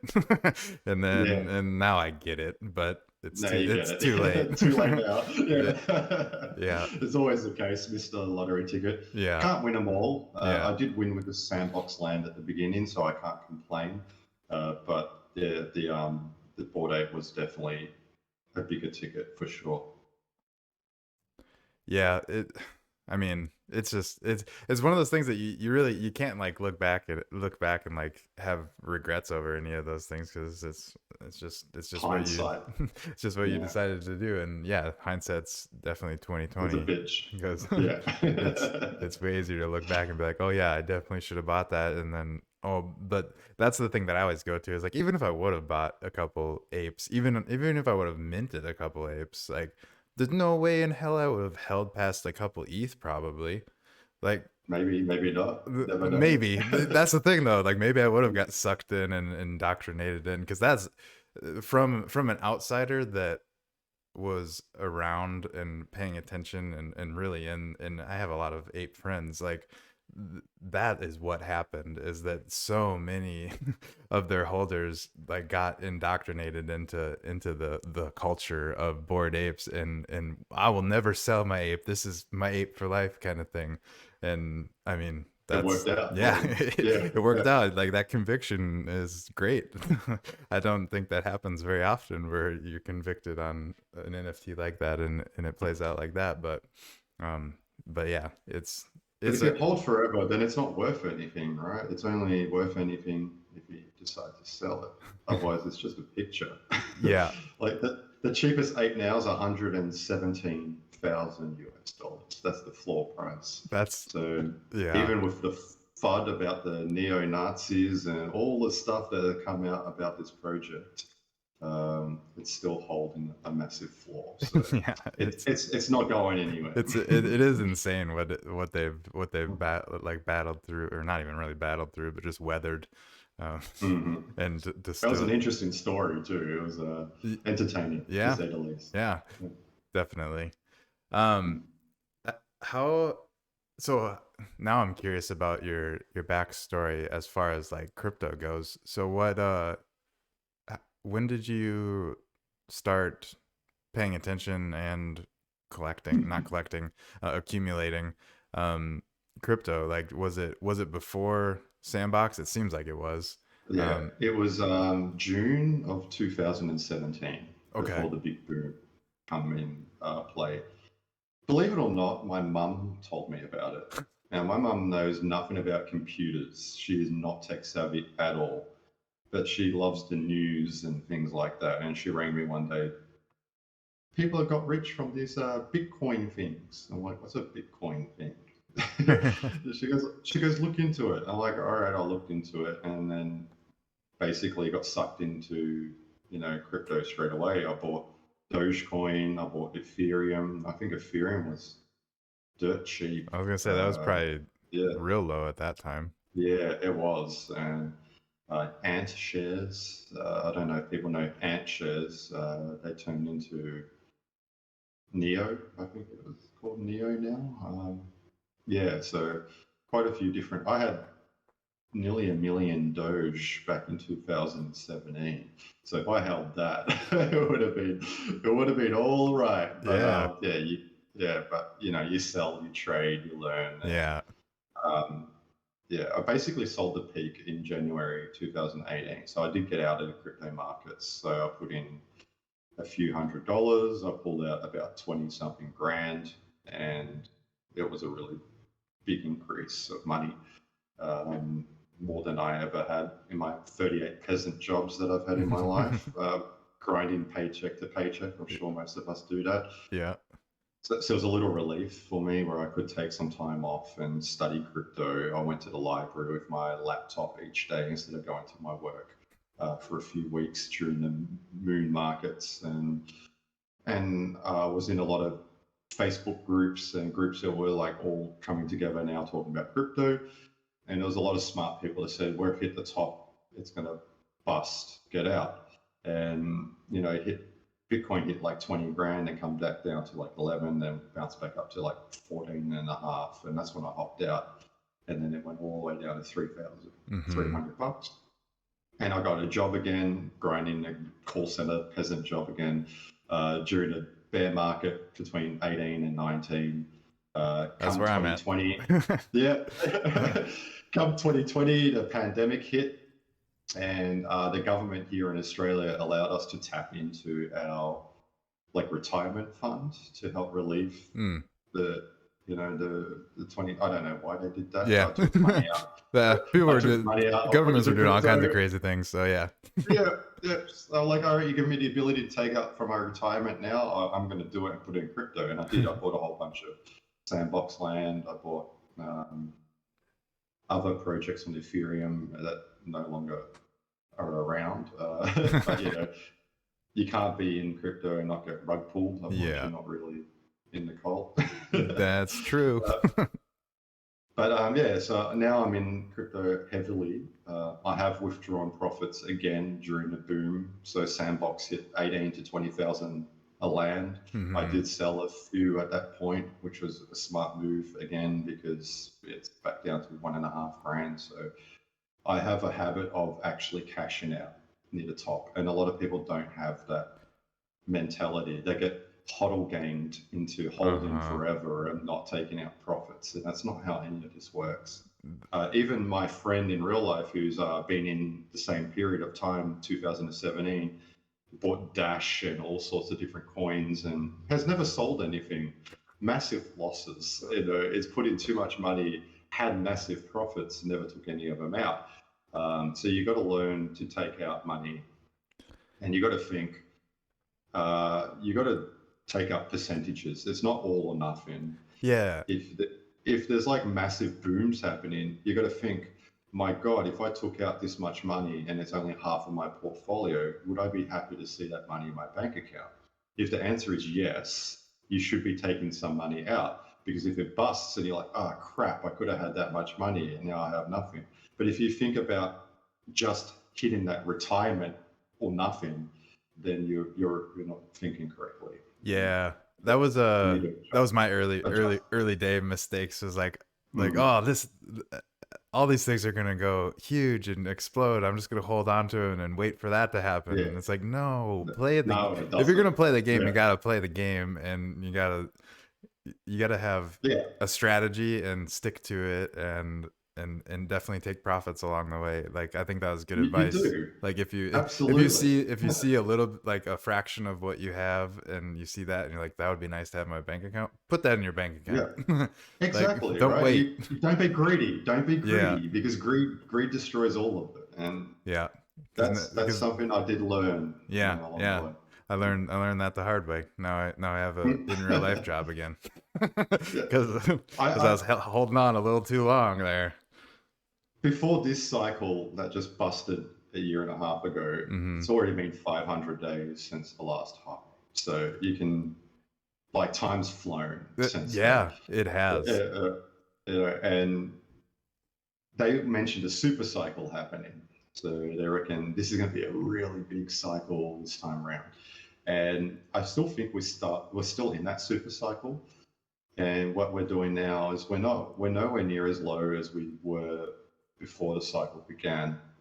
So my theory is we're going to see an increase. We're probably going to see Bitcoin to about 40K again, and it's going to get people FOMOing back in, and then it's going to come back down again, and it's going to piss people off and Mhm. going to get people poor, and then it's going to push all the way up. And I think that's part of the super cycle where it's going to go really, really big, really, really fast, like within 2 weeks.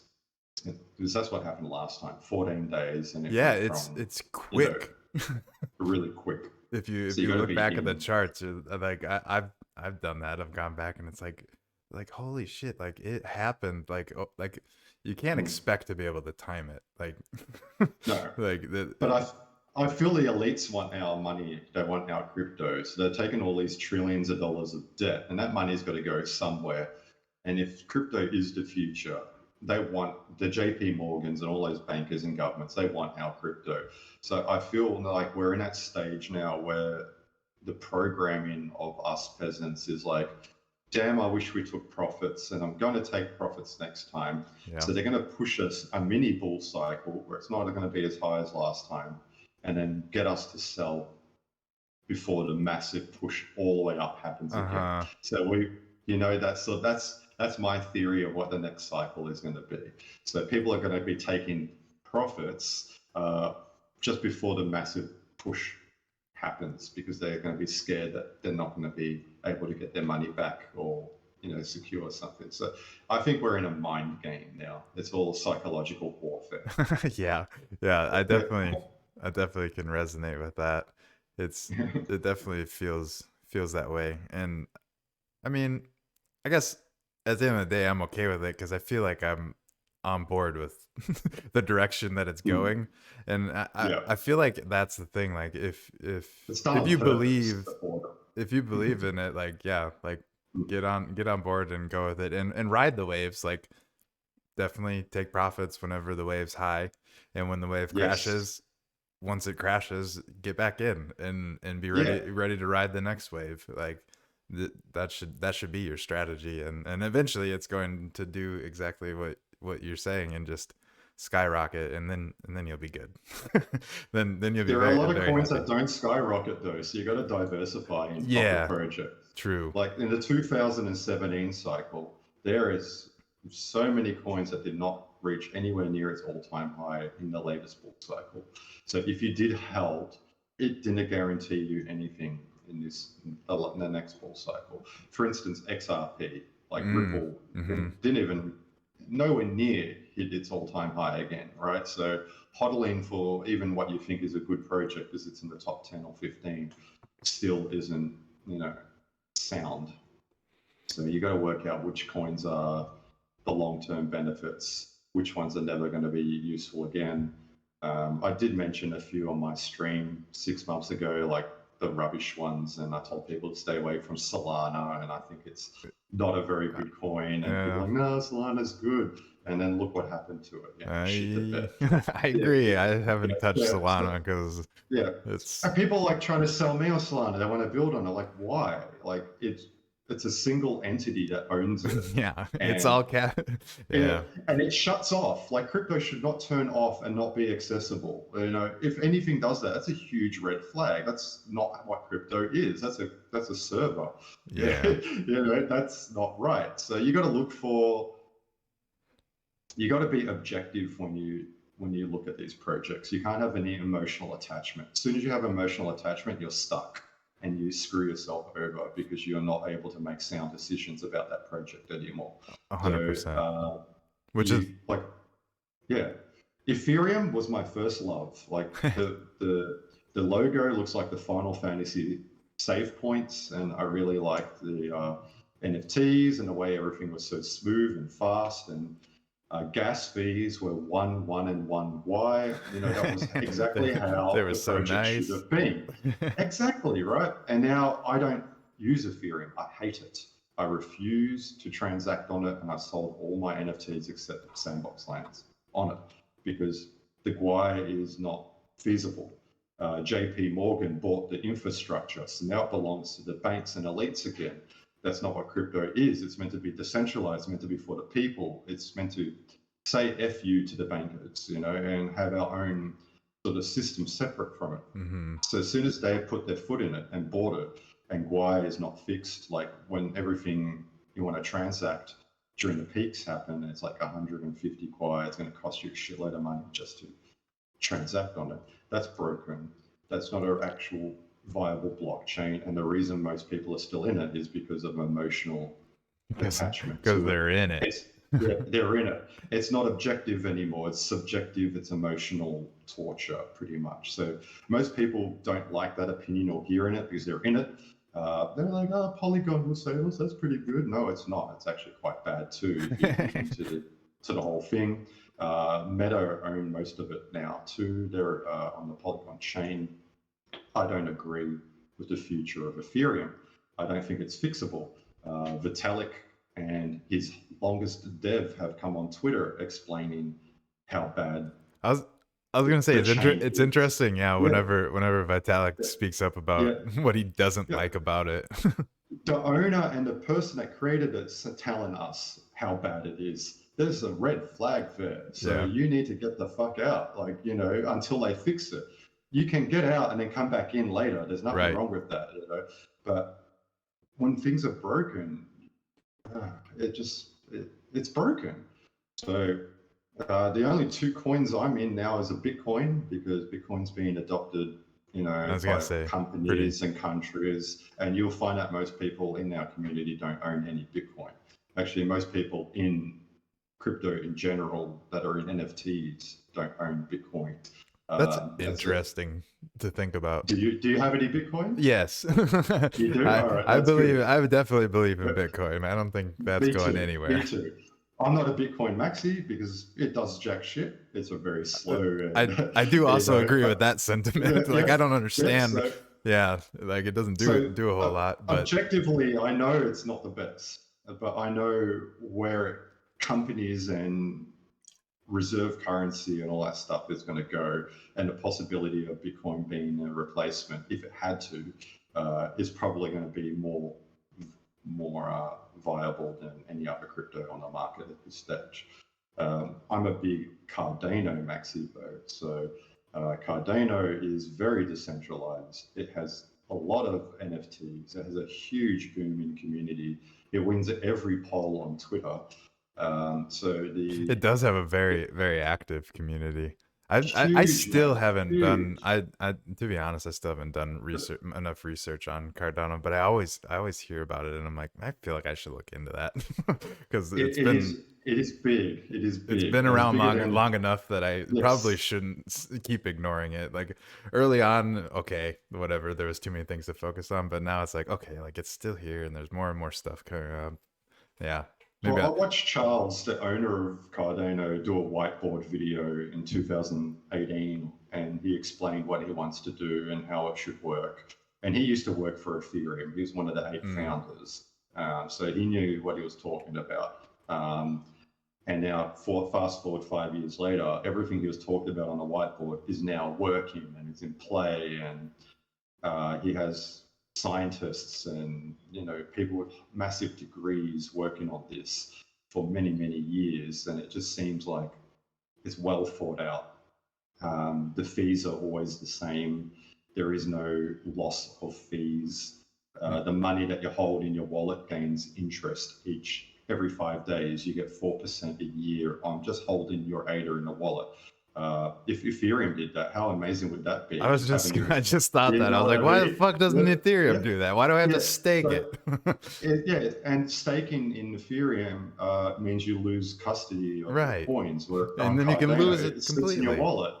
Cardano just sits in your wallet. Your staking means it just sits there in your wallet. You can still spend it and use it. It's not locked, and you still gain interest every 5 days. Free ADA hits your wallet. You know, Interesting. so it's it's a way better chain objectively, and I don't think there's anything else that comes close to it technologically. And the community is that big where I think it's primed to take over in the next 3 years. Number two, number three Yeah. spot, depending on how it goes. But yeah, Interesting. that's blockchain 101 for me. Yeah, no, I love it. I love it. Yeah. Maybe this will be the moment that I'll look back on and be like, oh, I remember when I finally got convinced to look into Cardano a little bit, and because now I feel like I need to put it on my list of to dos. It's like just figure it out, like, and because I mean, I love and hearing other people's opinions on things, but like until I buy into something, like it's hard Mm. for me to put my money I'm into like that it. But too. like Yeah, I'm like that too. I'm not People very try much that a with Solana and FOMOer. stuff. Yeah, Yeah, me too.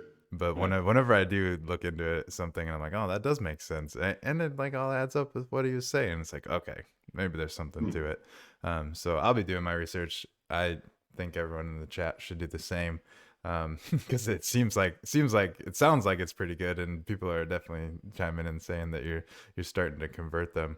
Um, I don't think it's It's not converting. I think financial it's just advice. yeah. It's not. Yeah, you got to do your own homework, of course. I'm not telling you go out and spend all your money on it because if it shits the bed, Yeah, and it yeah. Don't shits come the crying to bed. Cyber Yeah, Dragon. that's right. But it's one of those chains that objectively is way ahead in a lot of things, definitely.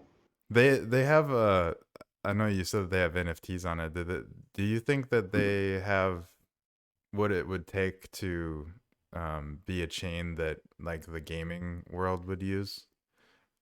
Yeah, so right now, no. They are using it. So there's poker tables with some projects. So you got NFT projects, and you can use your NFTs to stake. You can stake those NFTs to get community coins and rewards. So your NFTs usually have a purpose, and it's not just a picture sitting in your wallet. You can Mm, actually actively use it to gain something from somewhere. And I gain a lot of ADA every 5 days again from having these NFTs, putting it somewhere, getting coins for it. So it's okay. actually earning me a passive income. These projects have things like poker rooms and Web3 games and things you can connect to the user and play with them. Um, then there's again what Ethereum has, where you can, I forgot what it's called, DeFi, where you can have NFTs you can rent off people and get loans for and things like that. Like So all of those systems, fractionalize it and stuff. exactly, Yeah. yeah. So all of that's all happening. We're getting our own stable coin in the next couple of weeks, finally. So Yeah. we've already got Ethereum and Solana purchasing power on the NFT store, so you can buy ADA NFTs using either ADA, Ethereum, or Solana. So they're bringing all the chains together. That's cool. You can even bring Bitcoin and Ethereum coins over to the blockchain of Cardano and use them to stake. So they've got all these different technologies that bring and bridge everything together instead of being maxis and being their own sort of bubble. Yeah. They're Yeah. they're trying to bring it all in, and then they're working on the side chains. So they're working on a couple of side chains. One's called Midnight. That will be a sort of like Monero, where it's privacy-based coin, so you can like Oh, transact Minar, without. that's one that I Yeah. just recently heard of too, that like Mm. I think it was explained to me as like it's maybe like one of the most private coins out there as far as like if you don't want anyone to Exactly. know about it. It's banned here in Australia. The governments don't want you Ah, buying it uh, because it's one of those things that once you have it, it's hard to trace. So Cardano is building their own one, which is great, um, and also a side chain for gaming. So that Polygon sort of okay. side chain that Ethereum has will be on Cardano soon, and that Man, could be that the last piece of the puzzle, really. yeah, that I mean, that all sounds like great things. I mean, it all seems like it's good. I can't believe it's taken me this long to even. I mean, I guess I can believe it because I'm surrounded by ETH maxis. So, like, Mm. people Me too. people don't talk about other chains as in depth as you just did about Cardano. So, great to hear. Good night. A couple people are saying good night. It looks like so. Good night, guys. And I was actually gonna say that we See you probably guys. start wrapping We've up hit here in two the hours. in Yeah. the short near future here, but that was fun to get into your crypto history a little bit and just talk crypto. That's what I love about these conversations is they usually kind of start and go the same way for a little bit, and then eventually we start branching off into who knows where. And I always love just talking about, I mean, anything crypto, metaverse, NFTs. So Same. it's fun Yeah, to same here. fun to chat. But if yeah, we should probably wrap up. We're almost at 2 hours. Dang, this might be the longest show we've done yet. Um, and we still got a bunch of crafters hanging out in the in the social hub. Um, We haven't bored them to I'll death. next Nice. time next time I will change it so that you can be your own avatars in there. I promise. We don't have to have a bunch of me's running around, but I won't even be able to be running around as me because I don't have me as an avatar yet. But someday. But yeah, thank you so much for coming on. It's been Thank you great for the chatting with invite. you, It's and been awesome. yeah, we'll have to have you back on the show sometime down the road just to catch up and see how everything's going. Um, if you have anywhere that you would like people to show support, now is kind of the time. I'll give you the floor. Let them know where they can follow you or buy your NFTs or whatever whatever it is that you got going on. Shout that out, and then we will wrap up the show. Yeah, nice. I'm not here to sell anything, so I won't be advertising anything to you guys. But I want you guys to send me your games that you make with zero point 0.8. I want to see some new features and some cool things happening. So do shout out on Discord or Twitter. I think most of the people here will be following me already anyway on on Twitter and whatnot. But if you're not, do so. And yeah, let me know what you guys are building. Hell yeah, And yeah, easy. Go can't wait to see follow it. them. And I don't like to sell anything to anybody, to be honest. you don't need to sell anything. It'll That's sell right. itself. Um, at least that's what I believe. Build a community, and the rest will come. Well, thank you so much for coming on again, and thank you guys in the chat for hanging out. And if you're catching the replay, thank you for catching the replay. Hit the like button, subscribe button, whatever the heck is out there. That wherever you're watching it, do whatever you can to promote and say this show's awesome, if that's what you believe, because it is the number one podcast in the metaverse.